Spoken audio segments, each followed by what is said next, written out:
Bismillahirrahmanirrahim. Assalamualaikum warahmatullahi wabarakatuh. Perkenalkan, nama saya Rina, Prodi PGSD asal kampus Universitas Muslim Buton, kelas pengembang mata Nawe. Di sini saya akan menjelaskan tentang konsep dasar makhluk hidup. Sebelum kita masuk ke pembahasan, tujuan pembelajaran yang pertama, teman-teman mampu mengetahui pengertian makhluk hidup. Yang kedua, teman-teman mampu mengetahui ciri-ciri makhluk hidup. Untuk lebih jelas, mari kita simak video berikut ini. Dengan makhluk hidup merupakan suatu organisme yang memiliki kemampuan untuk bernapas, berpindah tempat, merespon perubahan diri dan lingkungannya. Makhluk hidup terbagi menjadi 3 kelompok yang berbeda, yaitu manusia, hewan, dan tumbuhan. Dari ketiga jenis makhluk hidup tersebut, kehidupan saling berinteraksi satu sama lain.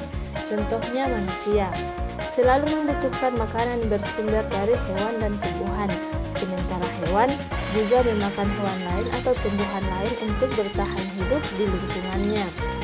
Begitu juga dengan tumbuhan yang memerlukan energi dari alam di sekitarnya dengan cara menghasilkan makanan secara mandiri melalui proses fotosintesis. Selanjutnya, ciri-ciri makhluk hidup. Terdapat beberapa ciri-ciri makhluk hidup. Yang pertama, makhluk hidup mampu bernapas. Bernapas merupakan ciri makhluk hidup yang paling utama, di mana makhluk hidup menghirup udara yang mengandung oksigen dan mengeluarkan udara dengan kandungan karbodioksida lebih besar dari yang dihirupnya. Kedua, makhluk hidup mampu bergerak. Ciri makhluk hidup berikut ini adalah dapat bergerak seperti manusia dan hewan, yang dapat berjalan dan berlari untuk berpindah tempat. Yang ketiga, makhluk hidup peka terhadap rangsangan.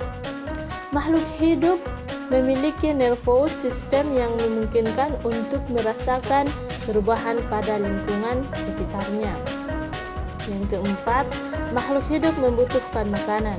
Makanan dan minuman adalah kebutuhan bagi semua makhluk hidup. Makanan memiliki fungsi sebagai sumber energi. Yang keenam, yang kelima, makhluk hidup tumbuh dan berkembang. Tumbuh dan berkembang, semua makhluk hidup di dunia mengalami proses pertumbuhan dan perkembangan. Yang keenam, makhluk hidup bereproduksi. Setiap makhluk hidup di muka bumi selalu bereproduksi atau berkembang biak. Hal ini dapat diperhatikan dengan adanya makhluk hidup berukuran lebih kecil dari yang lain atau biasa kita sebut sebagai bayi. Yang ketujuh, makhluk hidup mampu beradaptasi. Makhluk hidup mampu beradaptasi dengan lingkungannya tersebut. Kemampuan beradaptasi inilah yang membuat makhluk hidup dapat bertahan hidup di lingkungan yang berbeda-beda. Contohnya, tumbuhan yang hidup di tempat kering seperti kaktus. Baik, itulah penjelasan dari pengertian makhluk hidup dan ciri-ciri makhluk hidup.